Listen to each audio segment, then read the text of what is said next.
No risk it, no biscuit.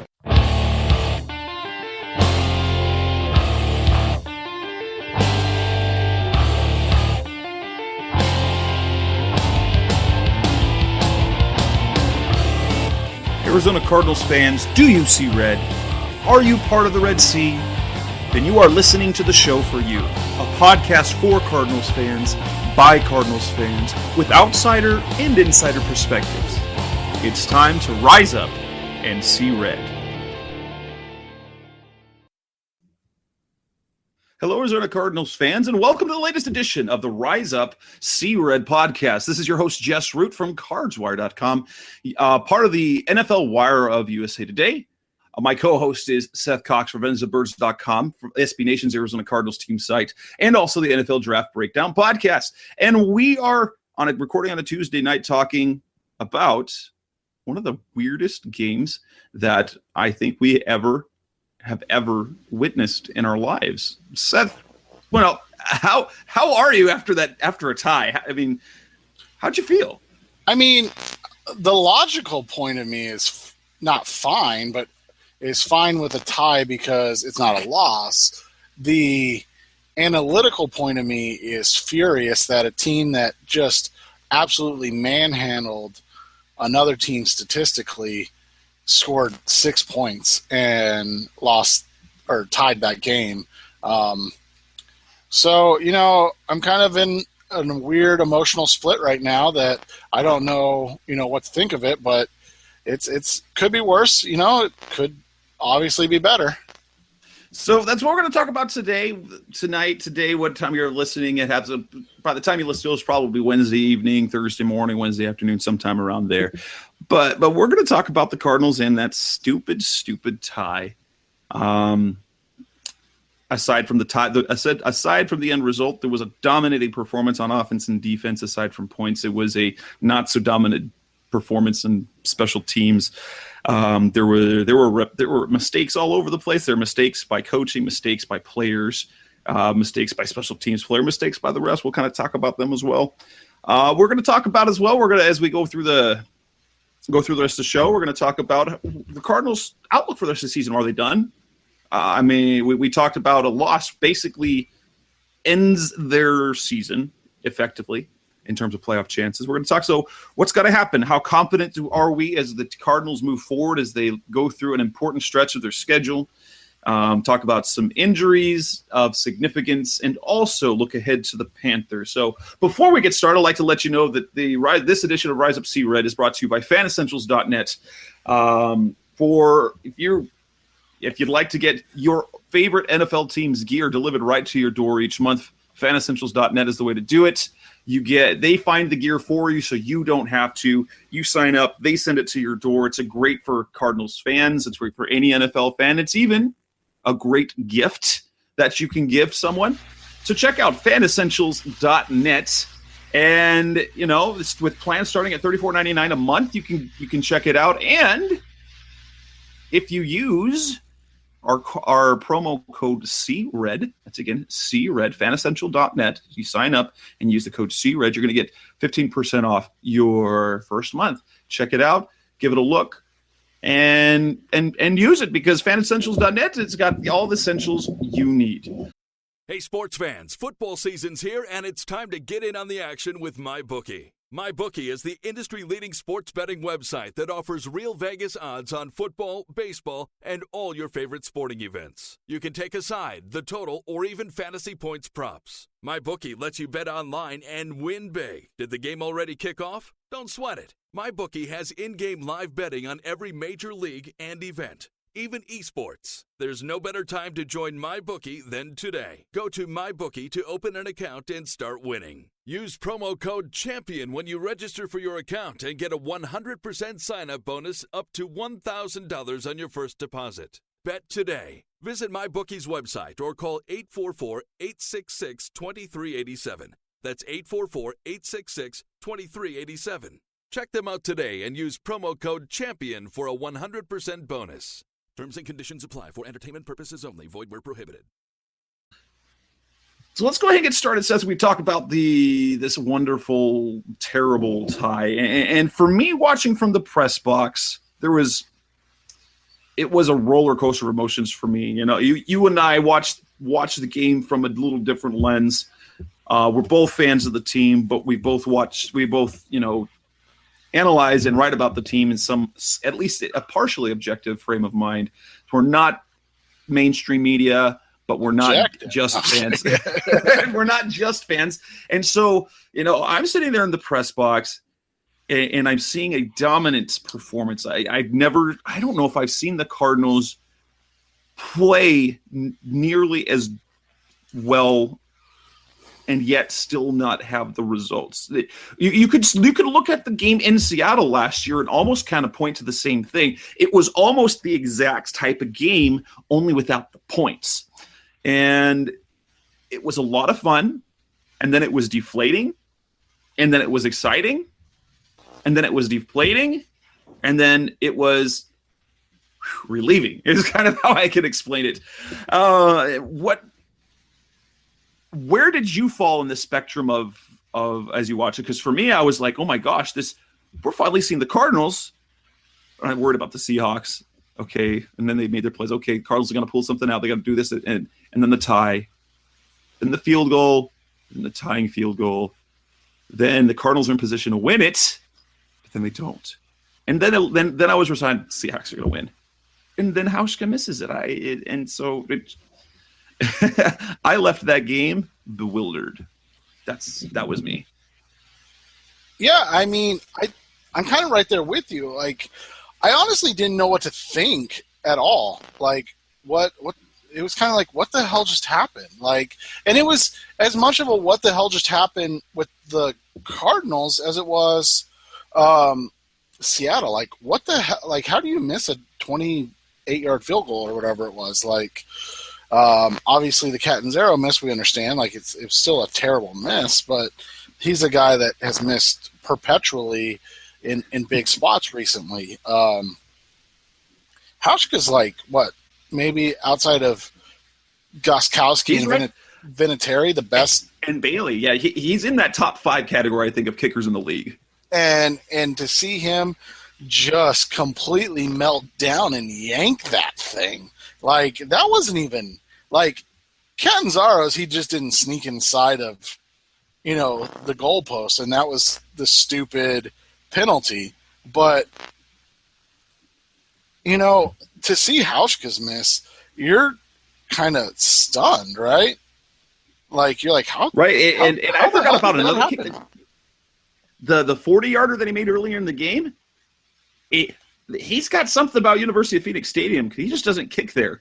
Seattle fans are talking about some sort of curse they have there. He doesn't kick well there. It's like 63% career. Because even the one he made earlier, I thought, oh my gosh, he might have missed that because it was low. Apparently, he kicked it. I couldn't see it from my vantage point, but he kicked up a divot. Yeah, it was like if you play golf, it's like when you chunk one and it still gets on the green.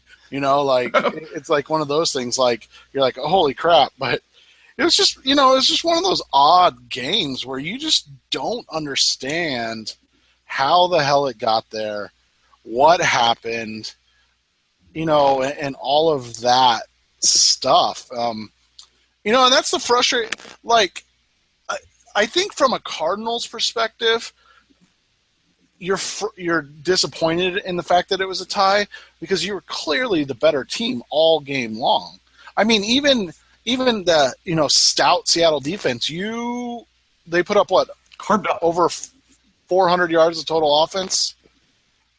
Yeah, it was 443 of offense. They ran the ball. It was 132. They ran 37 times for 132 yards. They passed 49 times for 342 yards. They did lose. Palmer got sacked 4 times. That's something to think about. But yeah, and maybe that and so that's what's crazy is, like, statistically, the Arizona Cardinals were just so much better, and yet they somehow were in a position to lose that game. Yeah, you can say, oh, they were in a position to win that game too, but there's no reason they should have been in a position to lose that game at all. Like, you can't tell me there's any reason they should have been. And I think that's why, like, you look at it from the standpoint of, it's good that they tied because, like you said, it will assist them in their overall playoff hopes. It's, so much better than a loss, obviously. But from just a watching the game standpoint, you just ask yourself, how the hell did that happen? Like, how did it get to the point where it, one, was in overtime, and then two, how did it get to the point where it could tie in overtime? Because Arizona was clearly better all game long, except that, the only thing that really matters in football, when we boil it down to the nuts and bolts, scoring touchdowns. Yeah. And this was, if there was any sort of I would say this is a classic Seahawks game. And one of the reasons that as fans we hate Seattle, we hate the Seahawks, is because they're so damn good at maintaining their composure. If the Cardinals had been the team that was down 6-3 or 6-0 or whatever it was, Carlson Palmer throws a stupid interception late in the game. Guarantee it, because they're trying to come back and he tries to force something. Seattle doesn't. They steadily keep chipping away. They hold their ground, and then they make a play on special teams.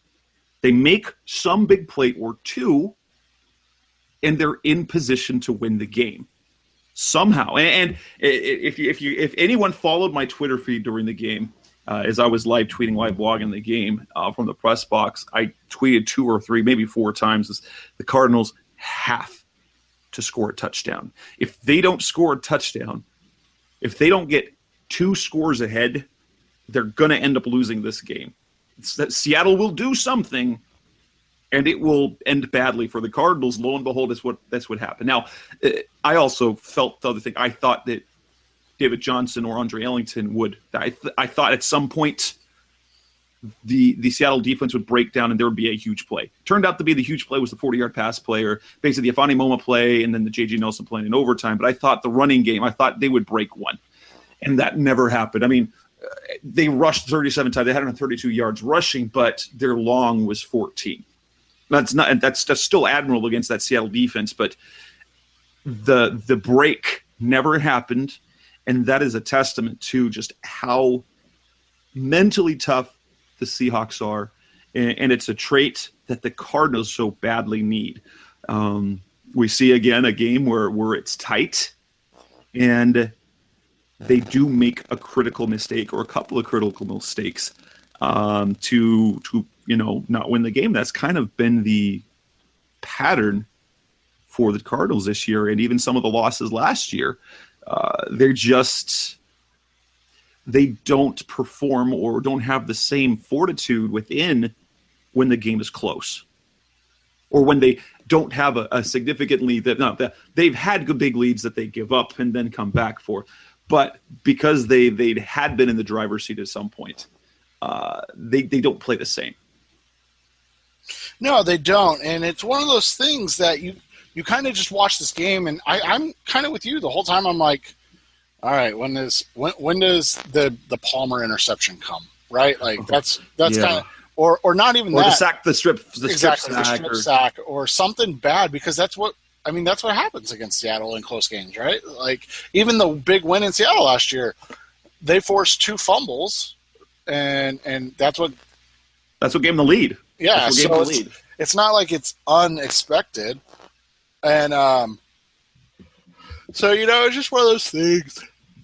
Excuse me, sorry. It's just one of those things where you look at it and you're waiting. It never happened, which is a good thing. I mean, that shows that the Cardinals poise and things of that nature. Palmer's being a little more careful with the ball.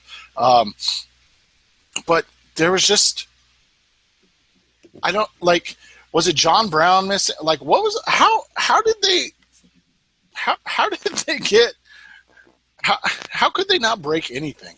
I mean, David Johnson, I understand by that point in the game, like, dude had probably touched the ball 25 times going into those final drives. But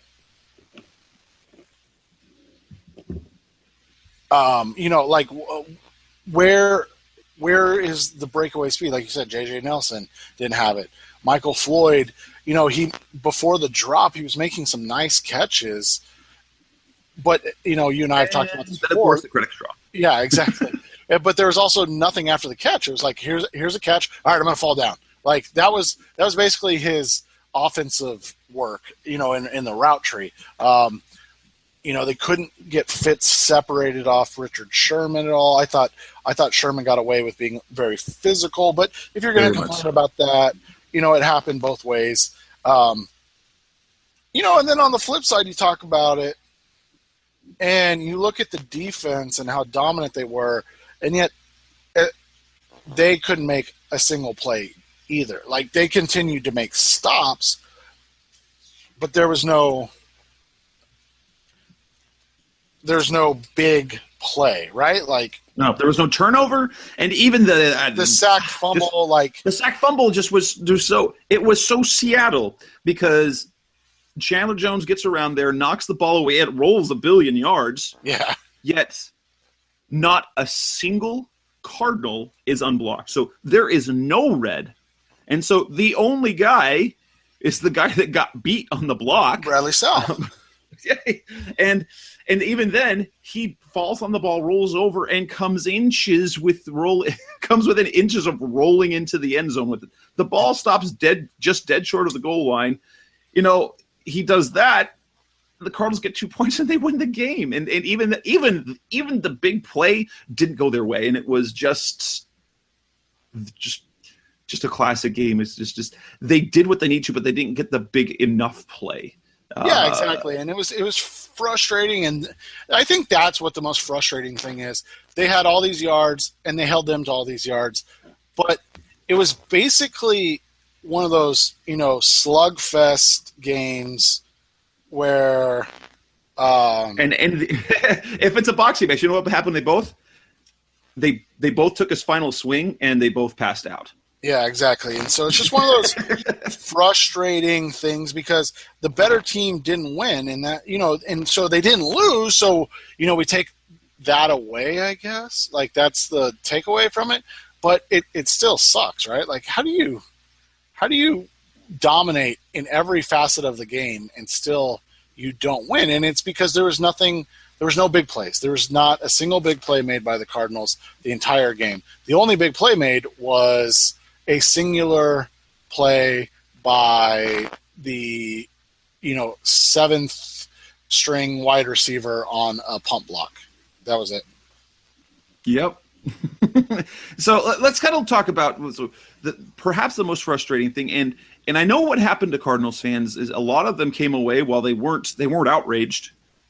It's because had the Cardinals lost, there would have been outrage and sadness. And the problem was the Cardinals weren't in a position.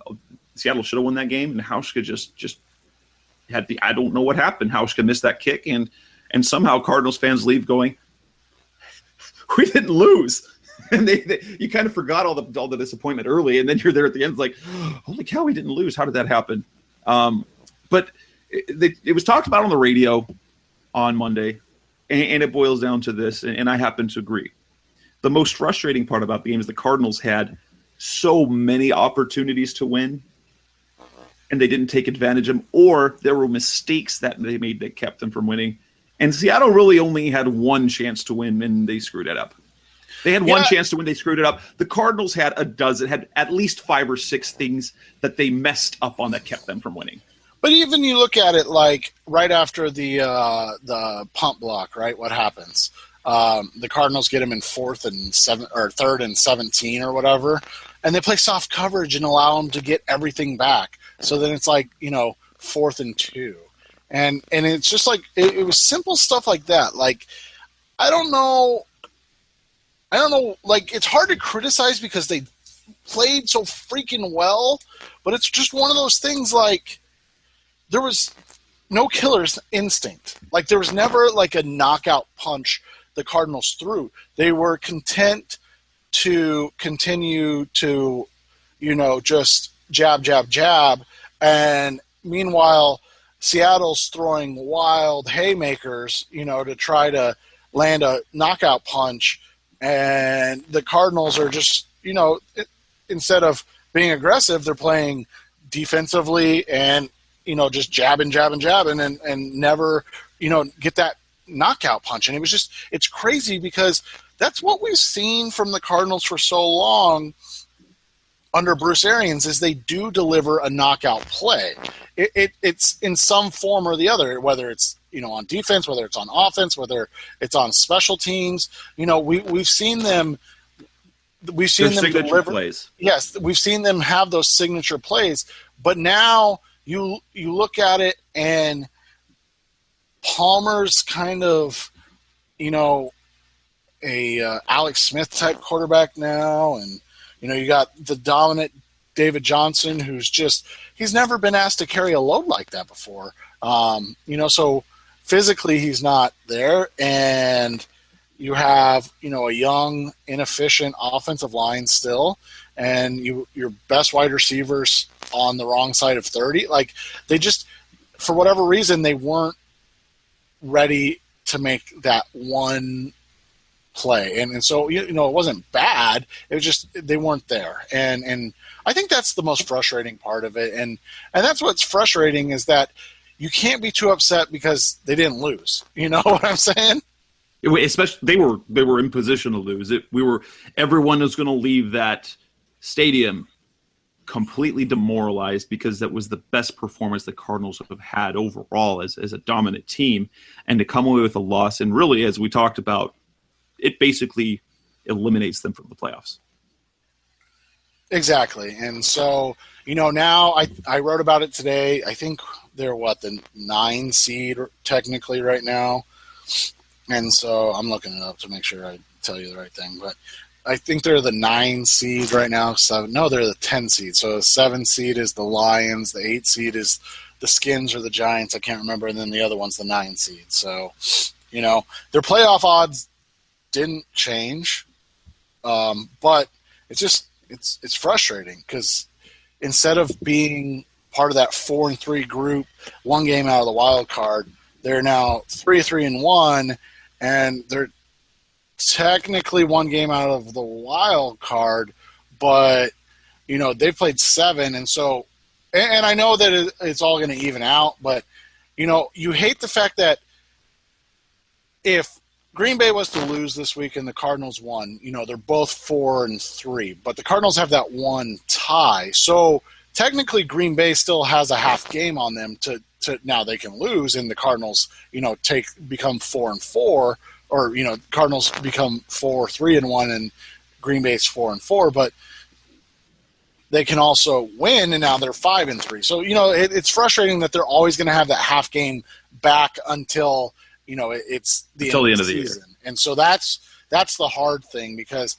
and quite honestly, like, I don't even know how the tiebreakers work with a tie right now. So, like, if Cardinals are 4-3-1, and Detroit's, well, they won't be 4-3 next week. The Giants, I think, are on a bye, and the Giants are 4-3. What does that mean? Because I don't know. The Giants would be ahead, because it's the same record plus basically a non-win.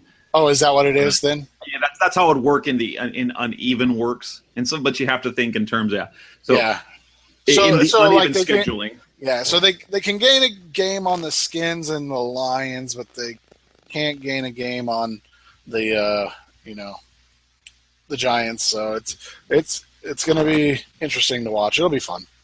So I want to talk about it. Kind of want to go through the mistakes the Cardinals made, where they fall under, and what level of outrage or what level of upset you have on that. First of all, if you want to, let's kind of look, because we love to do this. Let's talk about the referees. The blocked kick. Bobby Wagner leaps over the center. Bruce Arians loses his mind. The block, yes, he grazes Brewer. Everyone in the stadium thinks that's a penalty. Not actually a penalty. And, I actually went back after, Dean Blandino tweeted it, Mike Pereira tweeted it. I looked at the rule book, in terms of the leaping part, as long as you're not lined up over center, if you leap over, it's if you land on a player. It's if you land on a player. Well, and the problem on Twitter and the broadcast was simply that, and you probably didn't go back and watch it, but Collinsworth said it should have been a penalty. Yeah, so you've got the TV guys saying it, and how is that not a penalty? And but you get like, holy cow, what kind of incredible athleticism by Wagner, and as they quoted afterwards, the tape work. So he happened to notice, oh, look, Brewer stays low. I can jump over that. And he does. But overtime kick, that should have been a penalty. And even that it's because it was leverage. Yeah. That was different. It wasn't the leaping penalty. It was because he went over, but he then put his hands on players. And that should have been. Jay Feely pointed it out. He tweeted out, pointed to it, and he pointed that out. And I, look at the rule book, and they say that should have been a penalty. Now, would that have changed the outcome? No, it would have.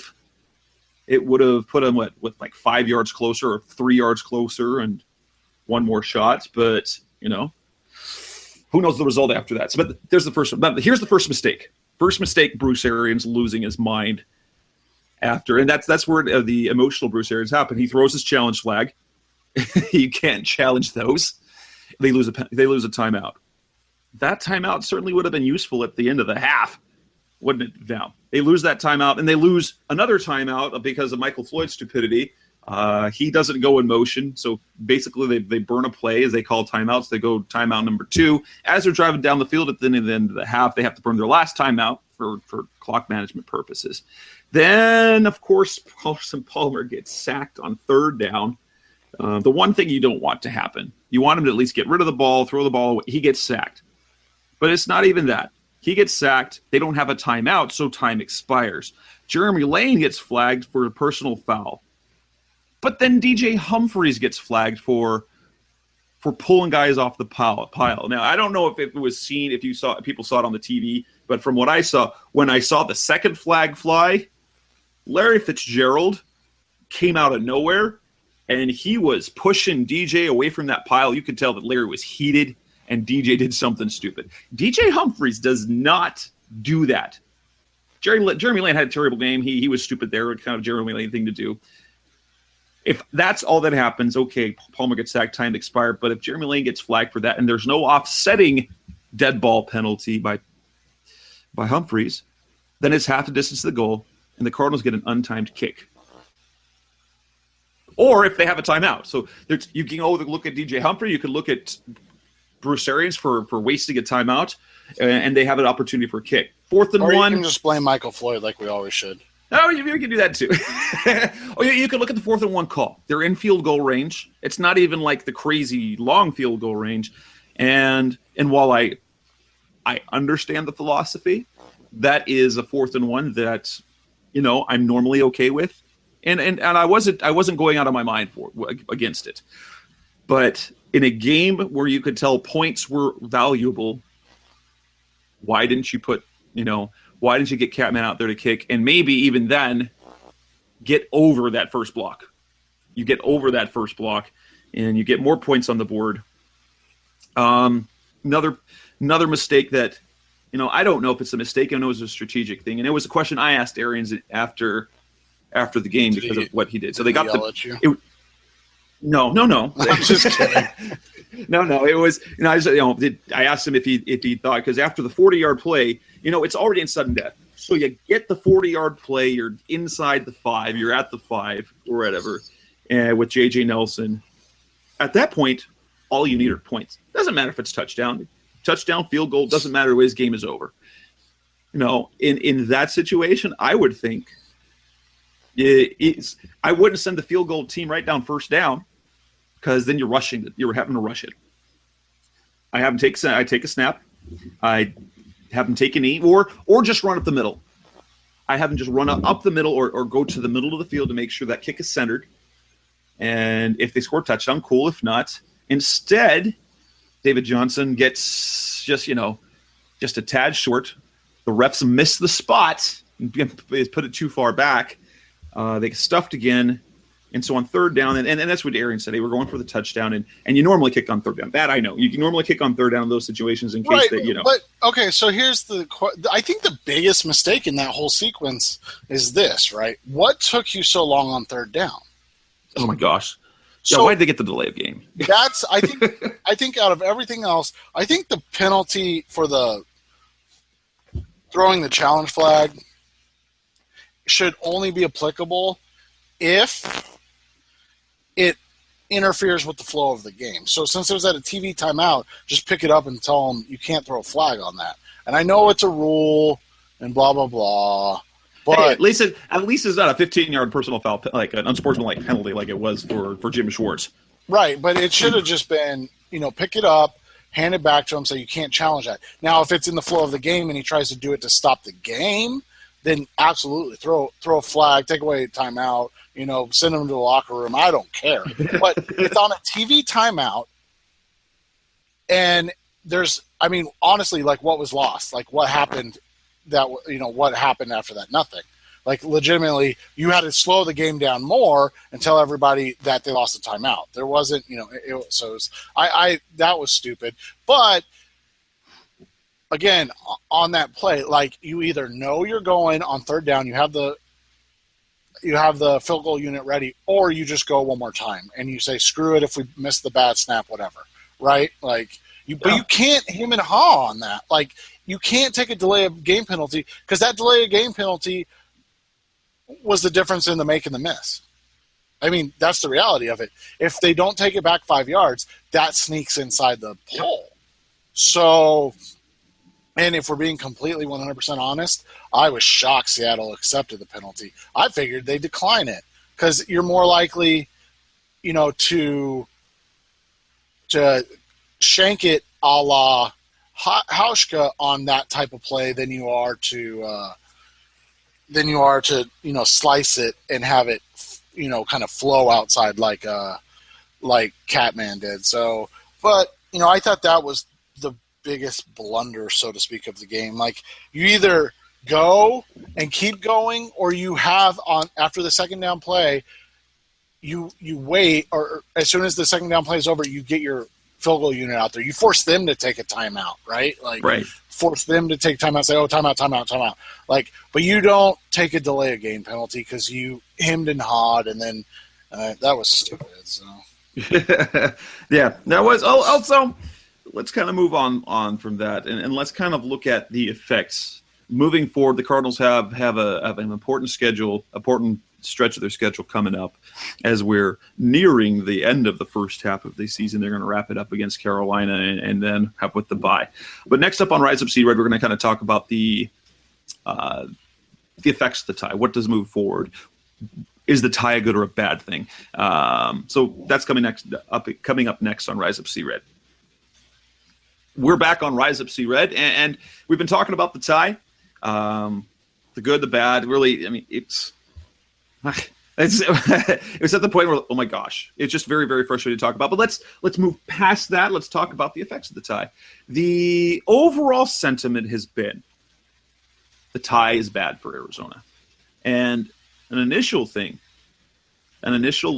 is, yeah, obviously, if you're looking, especially with Seattle, you wanted that game because it gave you a win over them and it brought you a game closer. So on the surface, yes, the tie hurts the Cardinals more than it hurts the Seahawks. On the radio, they're talking about how it was terrible the rest of the way. It kind of how it hurts them in the wild card things, and which made me think. I thought initially bad for the division, okay for the wild card. Now, obviously, you talk about the play where the Cardinals stand in the standings, or what they're the 10 seed right now, but they are within a stone's throw of wild card, and so they're right there in the mix, and they're playing really well. So not only did they kind of come alive against San Francisco, they completely dominated the Jets, and they completely dominated the Seahawks. So that there's some momentum building, even though there's the tie. Hopefully there's no emotional damage to the psyche of the team. But as they move forward, you look at, okay, they're now playing their best football and in a position to do what they should. And I did a little bit of research about ties. Probably is a good thing. And I'm going to go back over the last several years. In fact, there was a 3-year stretch from 2012 to 2014 there were ties that affected the playoff race, and in every single situation, the team that had a tie benefited. Let's go to 2014. The Carolina Panthers and the Cincinnati Bengals both play to a tie during the season.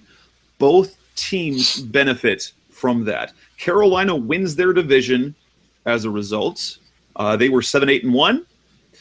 New Orleans was 7-9. Carolina wins the division, and the Cardinals make bad history by going there and losing with Ryan Lindley. On the other side, in the AFC, Cincinnati benefits from that. They get the tiebreak to be the 3 seed, or rather the 5 seed at the better wild card position over the Ravens, because Cincinnati was 10-5-1, Baltimore 10-6. So in both cases, that tie gave them a tiebreak over the team below them. Go back to 2013. And in 2013, it is the Green Bay Packers who benefit from it. They tie with the Minnesota Vikings in one game. So they finished 8-7. That was the year that Aaron Rodgers got hurt and then came back late in the year. Green Bay went 8-7-1. Detroit 8-8. Had the Packers not tied that game and ended up 8-8, Chicago wins that division by, I believe that was the year they had won both those. They swept the Packers. So Chicago wins that division. Instead, the tie with the Vikings gives the Packers the division win. 2012. And it's in the NFC West that the tie comes into play. And it's between the San Francisco 49ers and the St. Louis Rams. They play to a tie in another very odd game. San Francisco ends up with a division a final record of 11-4-1, squeaking past the Seahawks at 11-5. San Francisco wins the division. And then, so we go back to 2008. That was the last time it happened before that. And even then, we go to 2008. So it's the season the Cardinals go to the Super Bowl. The Philadelphia Eagles play a tie. They go 9-6-1. They play to a tie with the Bengals that year. It didn't affect the Bengals; they were terrible that year. But Philadelphia makes the playoffs. Of that. Because of that, because Dallas went 9-7 and Chicago went 9-7 because Philadelphia went 9-6-1. They make the playoffs as a result, and then they win their game, which means they come to town to play the Cardinals. The Cardinals beat the Eagles. Because of that tie, essentially you can tie to, because the Philadelphia Eagles had that tie. The famous Donovan McNabb didn't know that they could have ties in football. We can have ties. As a result of that, the Cardinals essentially, we can tie that to, hey, the Cardinals made the Super Bowl because the Eagles had that tie. Yeah. And they got that 6th seed and then got the upset. And so they had to come here. And so the Cardinals won. And then they went to the Super Bowl. So basically, we're saying this. The tie is actually beneficial in the case of teams finishing with the same amount of wins. Now, the issue is you have to catch these teams. So now with Seattle, they're still 2 games behind in the loss column. And so you have to catch those. However, even in the division, here's the scenario. Then the division, that tie still is beneficial. If you look at how tie breaks work, listeners, if bear with me, for the division, how tie breaks work. Within a division, it goes head-to-head, then it goes to division record. Now, in a normal season, if both teams split the games, so what tends to matter is the division record. And what that's typically had over the past few years, Seattle has the edge. If the Cardinals somehow can tie the Seahawks in win-loss records, then their Week 16 battle in Seattle is the difference maker, because the record in the NFC West does not come into play. It becomes a one-game playoff per se. And so if the Cardinals are 1 game back or 1 win behind the Seahawks in Week 16, and they beat the Seahawks to tie them, and then whatever happens Week 17, they end up with the tie, guess what? Cardinals win the division. The Cardinals, if they end up with the same, if they finish with 9 or 10 wins, and that's the kind of the 10 wins is the threshold for making the wild card, if that's what they end up playing for, guess what? Being 10-5-1, gets them in over a 10-6 team. So ultimately, what the tie does is it gives them an obstacle early, but a benefit late, is how I see it. Yeah, and I'm with you. Like, I don't think it's a death knell or anything. I think it comes down to the fact that it's about finding a way to win games and stacking wins. And in reality, it comes, in the end, it could be a good thing for them. So, because like you said, they may not have to deal with certain aspects of, like we said, if they go 7-2 the rest of the way, they're 10-5-1. That probably gets they beat all the 10-6. They beat all the 10-6 teams then, so then we don't have to worry about it, right? Yeah. Like we don't have to worry about the tiebreaker at that point. So let's look about the schedule moving forward, because now they've got a reeling Carolina team on the road, and I'm a little bit worried about that game because Carolina needs a win in the worst way. Cardinals don't play well in Carolina, and they're coming off this tie, so I don't know if there's going to be any psychological damage for playing their best game of the year. And they played Seattle, and then there's that stat where teams that coming off of playing in Seattle tend to play poorly. So, but that should be a win. And they go to 4-3. They have the bye. They come back 4-3-1. Don't forget that one. Yes. And 4-3-1. It's like covering hockey now. We're not used to it. Yes. And so, yes, that's exactly how that goes. And so they're 4-3-1. They come back after the bye. They play San Francisco. If they don't beat San Francisco at home after that, they don't deserve to make the playoffs anywhere. So forget it. It shouldn't even matter anymore. And we're not talking about the playoffs anymore. We're just talking about the draft after that. Woo! It started. So that's what happened. They don't beat San Francisco at home. We don't care anymore, and we're not even talking about the playoffs. We'll talk about the future. So after that San Francisco game, they should be 5-3-1. Then they've got the 2-game stretch that becomes critically important in Minnesota and in Atlanta. Both teams look very beatable right now, especially what's very positive about coming out of that game against Seattle is they played their best football, which tells us what they can play. They played a dominating game against a dominating opponent. And if they play that same brand of football, aside from the Seattle Seahawks, there's no one on that schedule they can't beat. That's the thing. They can. And you know what? They can beat every single one of the team playing like that. And Minnesota, their defense is phenomenal. I think their defense might even be better than Seattle's. But I'm not sure their offense is that good. Well, no, and their offensive line is atrocious now because they keep losing people, and the Cardinals have the strength up front. I mean, look what happened to Sam Bradford. The Cardinals have played Sam Bradford a lot. They know him. They will break him. Yeah. And so, I don't know. I'm frustrated because, we've been waiting. And I get that Seattle's statistically the best defense in the NFL. I get that. But we talked negatively about the defense week 1. They fixed it. And saying the praises of the offense in week 2.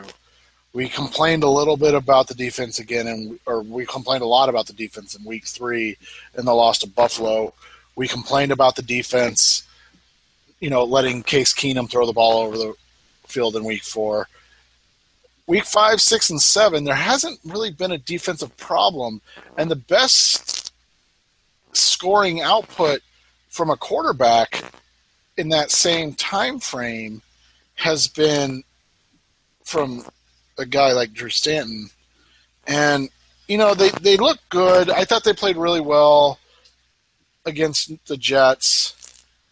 But we're still waiting, right? Like, we're still waiting for the Arizona Cardinals offense, aren't we? We are. Like, we are. And I think they're not hitting those big plays down the field, and so they are looking offensively.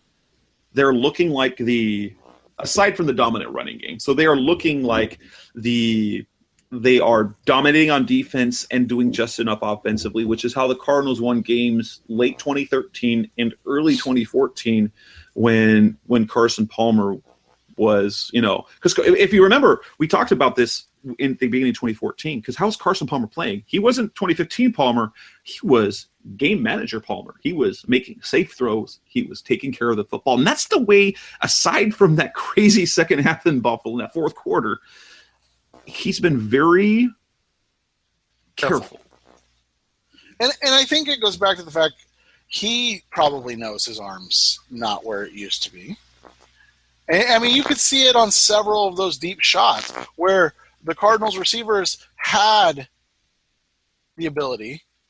And the ball is placed a little out of place. And the ball's not thrown deep enough, or it's thrown too deep because he just, and so it's a frustrating situation. But we go back to, I think you and I maybe, and me, the pessimist, I don't think I even was really like, oh, the offense is going to take a step back this year. I thought I wanted to see an offense more similar to this, and I do enjoy the offense, but they have to be able to finish in the red zone, right? So, like, if they're a grinded out style of team, they have to finish in the red zone, and they didn't do that this week, and that's where you win and lose football games. True. So, looking at the schedule moving forward, there's optimism. There's optimism because their defense is playing so well. And, none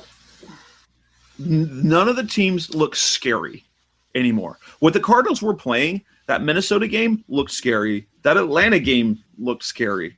But the defense has come around, and they're locking people down. And so there's, you're looking at the schedule the rest of the way.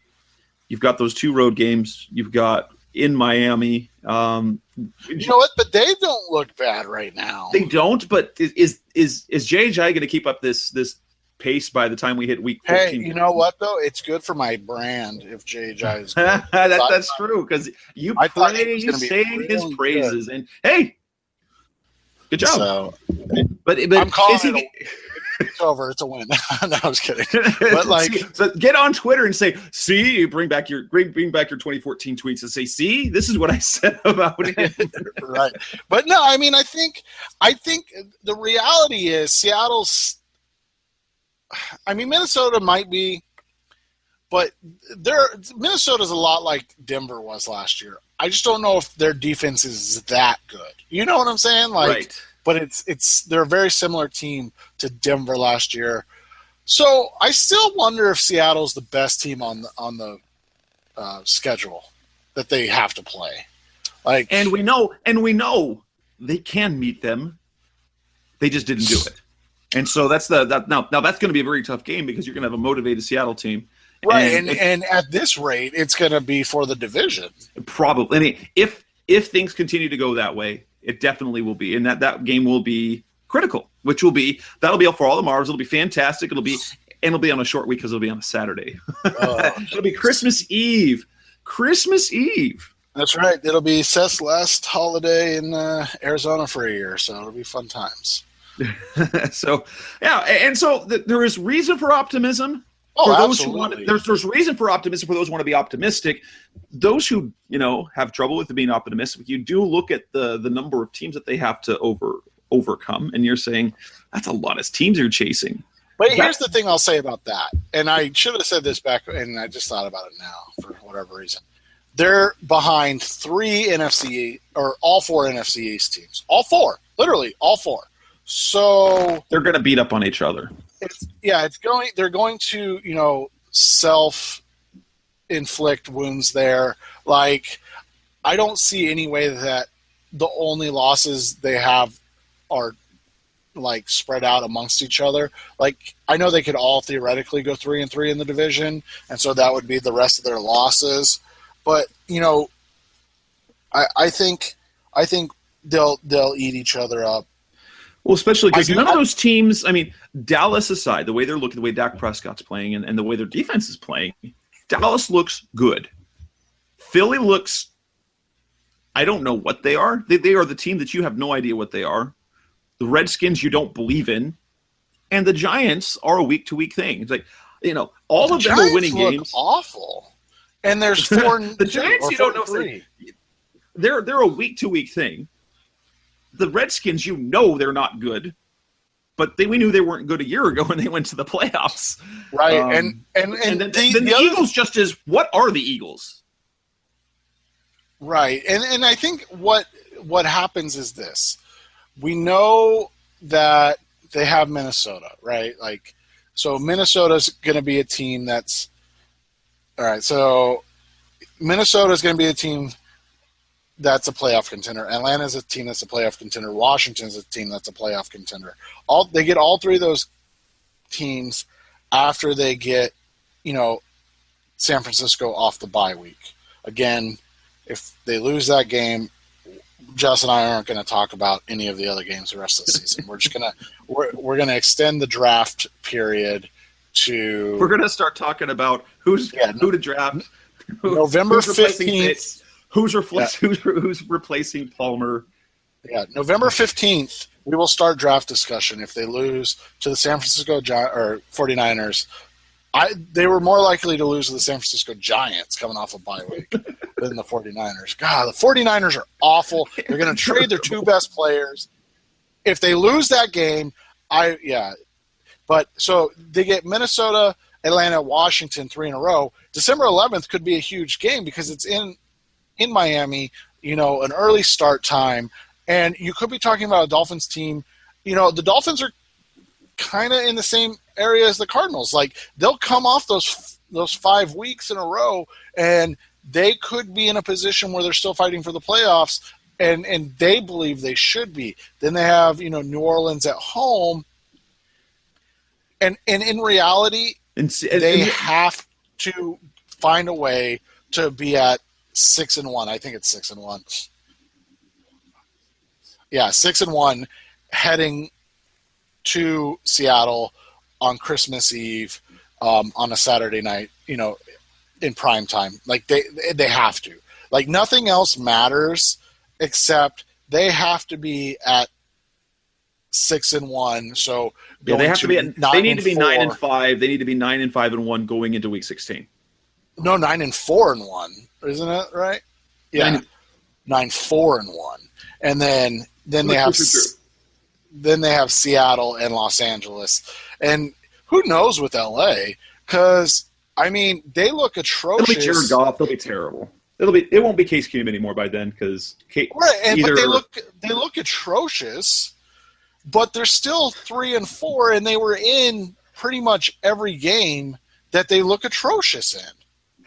Like, they don't even look like a good football team, and they still are 3-4. Like, they're going to be 7-8 going into that last game. Yeah, either that or 8. Let's hope they're 8-7. So that way, because then like you said, that puts you at 10-5-1. That gives you, and that's saying you lose to Minnesota or Atlanta and Seattle. And I think all three of those games are winnable. I'm not impressed with Minnesota's offense. I'm not impressed with Atlanta's defense. My goodness, Melvin Gordon looked like David Johnson again out there. So what's David Johnson going to look like? Yeah. So so those division winning or those division leading games are less. What's the word I'm looking for? But they're not as taxing looking as we thought, but they're both on the road. So right. So they need to have 9 wins heading into Seattle. So if they beat Seattle, then they're in position to get 11 wins, which if they're 11-4, I don't see any way they don't make the playoffs. Right. And I think I think Seattle is vulnerable. Offensively, I think they are a step behind what they were the last 2 years, where they're going to lose. I think they should lose 5 games. Seattle, it's going to happen somehow. Yeah, I think there's 5 losses on. If the Cardinals can win in Seattle, that would be. I just don't know what their schedule looks like. So you could be right. I just don't know because they've got they Green still Bay have to go to New England. Right, they still got New England. They still got Green Bay. What's the other team they have to play? That's There were 3 games on their schedule that said, those aren't easy. I think I think that Seattle team still is, they're going to be a 4-loss team or a 5-loss team. That Cardinals would be the 5th loss. And if the Cardinals give them that 5th loss, then that's where the division comes in. Right. And here, I'll look right now. God, I can't believe there's a T next to their name. Tie. What a stupid tie.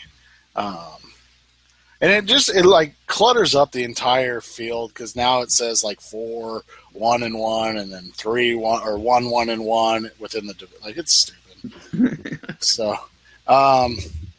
So they have New Orleans this week in New Orleans, and that's definitely one of those games where you could see them losing because they're coming off just a completely taxing game, and now they're going to have New Orleans is going to put up 20. Because they do that points every game. Yeah, they do every game, except against New York Giants. So, and then they have Buffalo at home, probably a win, and that's on a Monday night, so it's probably going to be a win. Then a Sunday night game in New England. So, there's 2. And it's in Green Bay. So that's 3. So that would put them at 4, and that's what you're hoping for, like you said. You're hoping that they – if you just say New England and Green Bay are losses, you're hoping that they can pull in Arizona and find a way to lose to a Buffalo or Los Angeles that they shouldn't, or even a Philly. They could lose to Philly. Yeah, I mean that's it. But the problem I have with that one is that's in Seattle. I just say this could happen. Yeah, I just have a problem seeing them lose to anybody but Arizona and Seattle. I really do. And then they get a bye week on the last week against the 49ers. So, again, if they lose to the 49ers... That's going to be the Christian Ponder 49ers at that point, people. The Christian Ponder 49ers. And I would say this to any Seattle fan that stumbles across this. If you lose to San Francisco on New Year's Day, you should start your draft podcast on January 3rd. 2 days later, because you don't deserve anything nice. So I don't care if you put every back, if it's Trevon Boykin, he will beat them. He will beat them. It would be a better game. San Francisco is legitimately one of the worst NFL teams I have ever seen play football, and so they shut out the Rams, which doesn't make any sense. I think that was just the hope of the new regime, but then reality set in real quick. But yeah, I'm with you.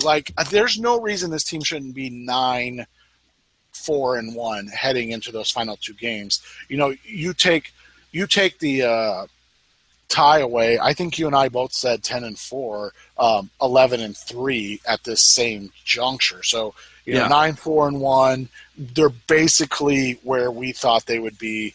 And that turns around the whole season, right? So it starts in Carolina this week. A loss isn't the end of the world, but it just is going to make everything much, much harder. So let's take a quick break and hit the last segment. Coming back on when we next up on Rise Up Sea Red, we're going to talk about the last little bit. There's some injuries of note, and we're going to talk a little bit about that matchup against Carolina, a game that actually has me a tad bit worried. Some brands offer you low finance, or cashback, or servicing. Renault don't do ors. We do ands. The Renault Kadjar with 1.91% APR and €1,000 cashback and 3 years servicing, saving you thousands. Renault, the brand with the ands. Visit your local Renault dealer. Finance is made under a hire purchase agreement. Terms and conditions apply. Deposit required subject to lending criteria. See Renault.ie. We're back on Rise Up Sea Red for the final stretch of the show. If you're still listening, thank you. We appreciate you listening. Yes, very much. Yes, because if you've made it this far, why not finish it off? So, injuries that came out of that game. Jerron Brown tore his ACL. That's really, for me, it's more significant about what it does to him than it does the team. He's been quite consistent and he's good on special, but I think they have the guys that can replace him. Not necessarily at the same level. Michael Floyd's going to play better. He's going to improve because he's That's been neither better than of them, that. John Brown's going to play better. And so Jerron Brown's role, I'm as inconsistent as Floyd has been, I've always been the opinion he's going to come around and he's going to be okay. And that was going to cut into Jerron Brown's playing time anyway. I'm more upset for his sake because this was his contract year. He was going to go into the offseason as an unrestricted free agent. Now he tears his ACL midway through the year. And now he's not going to get signed in that first wave of free agency, which means when he gets signed, he's signing a veteran's minimum pretty much. And that's a shame for him because of the work that he's put in over the last few years. Yeah, and it's tough. I feel bad for him. And I think the bigger thing is that now there is no alternative when Michael Floyd is having a bad game, doesn't go in motion, drops a pass, misses a block. Like, there's no alternative now. Now you have Fitz in the midgets. Like, that's your choice. That sounds like a band. Fitz in the midgets. It's not going to happen, but Torrey Smith is on the trade block. That would be a really intriguing thing. But it's not going to happen, not because of Torrey Smith is in San Francisco, but because he's owed like $9 million a year. So they just don't have the cap room. But like that would be a nice type thing. But yeah, it's frustrating. I am interested in what they are going to do because they did not make a move or a corresponding move to putting him on IR. So they're either waiting till tomorrow for somebody to clear waivers, or maybe there is a trade in the works. It's not going to be for Torrey Smith. I just brought that name up because, I know he's on the trade block. And so, but, I think, honestly, I think the decision on that part, why they haven't announced it, is they're waiting to see how the chips fall for practice. What's the position? Because they kind of took care of the receiver position on the roster by adding Chris Hubert to the practice squad. I mean, they've got 5 guys. They've got it, assuming that they're John Brown can practice, assuming Michael Floyd's going to be okay with that hammy. That means they've got 5 active roster receivers. And I think it's going to come down to where other things like do they want to add somebody to replace Alex Okafor, who's going to miss a week, and that's the other. Alex Okafor's got a cap; it's going to miss a week. Michael Floyd has a hamstring, but they think he'll be fine. John Brown should come back from a sickle cell trait. They're just going to have to kind of like how they managed with Patrick Peterson. They're going to have to take care of him a little differently. There's a good article on Revenge of the Birds. Shameless plug by one of our writers. He's a nursing student and a Army medic about what sickle cell trait is, as opposed to what more sickle people know, anemia. Which is sickle cell anemia, exactly. So, it is ominous, and it's something that he has to get figured out, but it's not the life-altering, stopping type of right. Especially Gerard Powers, former Cardinal. He's had it, and he's known he's had it since he was a kid, and he's on year 7 or 8 in the league, and he's been fine. He just knows how to deal with it. Yeah, Ryan Clark had it. A lot of names have had it. So like I said, it's not. I mean, it's definitely tough because you feel for anybody that has to deal with a chronic life disease, but it's not. At least it's not something that is going to end his career or cause him to have, long-term continued issues. So the other guy that came up, mentioned up on Sirius XM radio, it was Jared Bell has a fractured finger, but Bruce Arians doesn't expect any of these guys to miss any time. I know Darren Fells left the game with an ankle. Hopefully he'll be able to come back because that really limited the formation packages they could do. I think Moma's not bad. No, but he wasn't. He's not the blocker that Fells is. But Vallis, well, he had some crappy catches. Blocking-wise, he's okay. Yeah, it's just one of those issues you have. Like, it becomes obvious, right? Like, oh, we're going to run on this play because Hakeem Vallis is in. Oh, we're throwing on this play because Afeni Moma's in. So, it's just one of those things. Although, I will tell you, those 2 plays when they went jumble, they went 3 tight end. They surprised Seattle on both of those plays because on both times it was a rundown situation. They brought in their jumbo package, 3 tight ends, And what they do, they find moment out in the field. Those were very, very good things to see. And I think Okafor's injury is a little bit significant, though I know that speed rush package that they've had. I mean, they've been their new thing for their nickel and their dime for their speed rush is they keep one down lineman they bring in. So they have basically I charted as a 1-5. So they've got one down like they get Calais Campbell, they've got Chandler Jones, Marcus Golden, Alex Okafor, Kevin Minter, Down Buchanan. So that one's out. I don't think they would replace him with Curry Martin. Maybe they do. I think that's more likely to throw in Robert Kimdichie in that role. Because I didn't check out the snap counts. Did Kimdichie even get on the field? I thought he did. I mean, I didn't know. I don't remember, but I think we might see. I'm just giving up on the rookies this year. And I think Jerome Brown can be replaced by Brandon Williams. He was supposed to be a fantastic special teams player, but he's been inactive. But maybe it's just they don't have any place for him because they have other core guys, and he can become a core guy. Yeah, so it's interesting to see how they do the roster move. But now let's talk about the Carolina game. I'm a little bit worried because of the situation. Now, I like that the Cardinals are playing their best football, but Carolina is reeling. They're going to be at home, and the Cardinals are coming off one of those very, very physical, draining games against Seattle, which means the energy level might not be there. Now, got the benefit of this.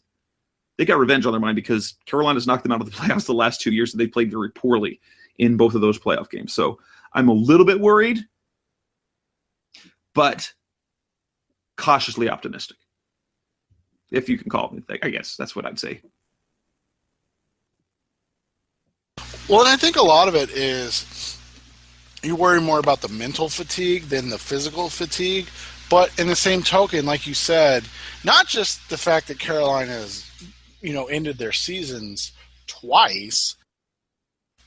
It's more the fact that they know they're playing basically for their life every single week, right? Like, yeah, you don't, like we said earlier, it's not a death knell if they lose this game, but you want them to have the mentality in the game, during the game, that it is, right? Like that this is it. They can regroup, God forbid, but it becomes very, very difficult. Yeah, and so you just want them to have that mentality. Overall, I think this game is not as good as what we would hoped from both sides, but you also need the Cardinals to come in and play their game and be the team that we've just been waiting for, right? The entire season. And they found themselves defensively, I think. I think you and I both would agree with that. But yes, absolutely. Yeah, Kimdichie didn't play, by the way. And they found themselves defensively. Now they have to find themselves offensively against a defense that is not good. Like, legitimately not a good defense right now.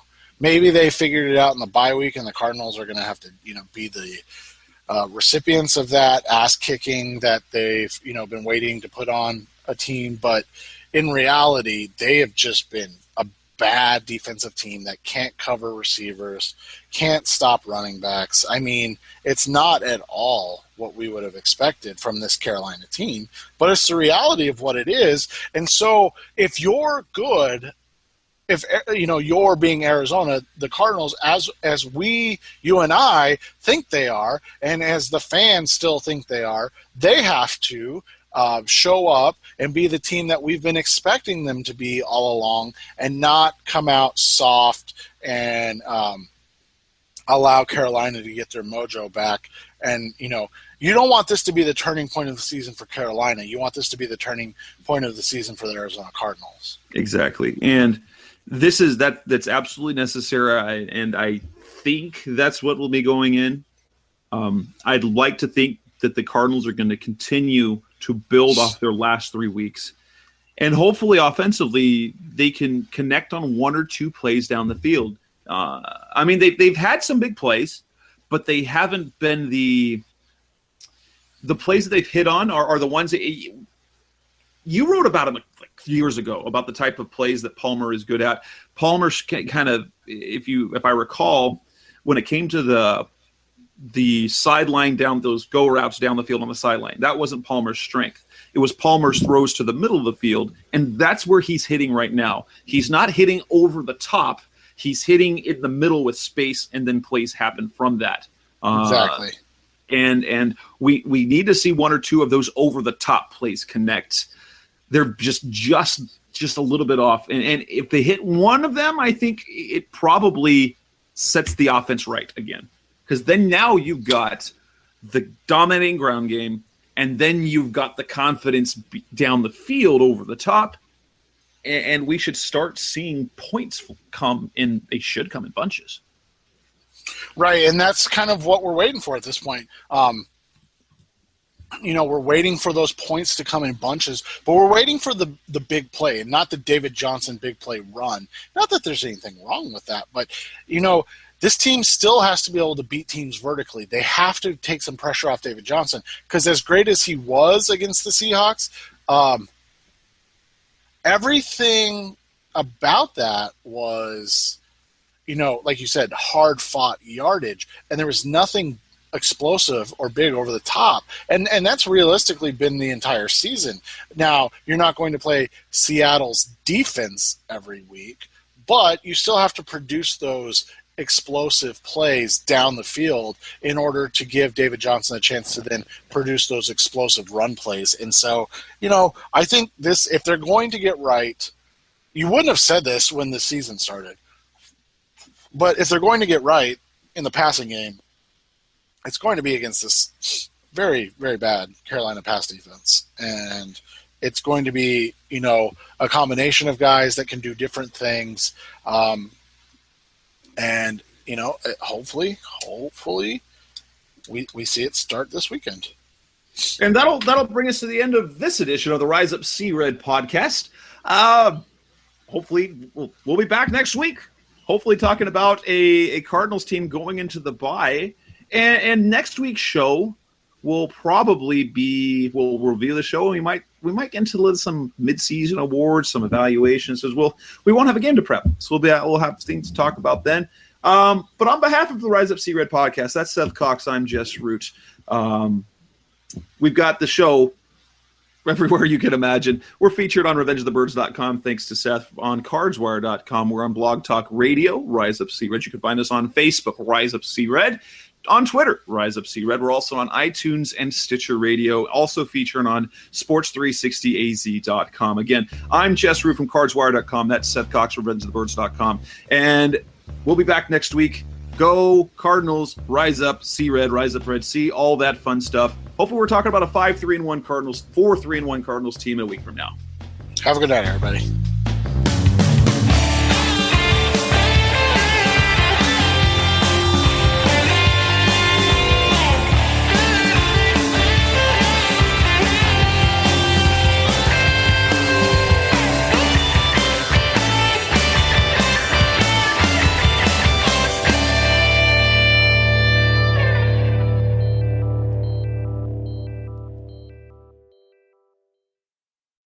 Hey, sports fans, football season's here, and it's time to get in on the action with MyBookie. MyBookie is the industry-leading sports betting website that offers real Vegas odds on football, baseball, and all your favorite sporting events. You can take a side, the total, or even fantasy points props. MyBookie lets you bet online and win big. Did the game already kick off? Don't sweat it. MyBookie has in-game live betting on every major league and event, even esports. There's no better time to join MyBookie than today. Go to MyBookie to open an account and start winning. Use promo code CHAMPION when you register for your account and get a 100% sign-up bonus up to $1,000 on your first deposit. Bet today. Visit MyBookie's website or call 844-866-2387. That's 844-866-2387. Check them out today and use promo code CHAMPION for a 100% bonus. Terms and conditions apply for entertainment purposes only. Void where prohibited.